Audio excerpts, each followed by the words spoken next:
how to show followers on Facebook. Hi guys, in this video I will show you how you guys can show followers on Facebook. So the process is very easy. All that you guys need to do is simply open up Facebook on your phone, and then after that click on the bottom right on your profile. Then from over here, all that you guys need to do is simply scroll down to the bottom, click on settings, and then after that from over here click on profile settings. Now once you guys do that, simply click on the first option, which is privacy. So once you guys click on privacy, from over here look for the option of who can send you friend requests.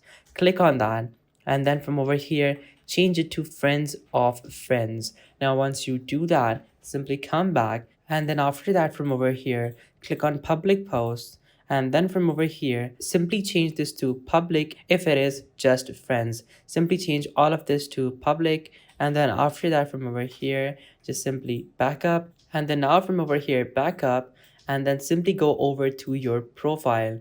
Now once you go to your profile, click on edit profile, and then now from over here simply click on edit on details, and after that just simply come onto your profile, and that is it. Now people are going to be able to view your followers even if they are not friends with you. So everybody and anybody can view your followers on Facebook. So guys, this was the video. Thank you so much for watching. Take care till next time. Goodbye.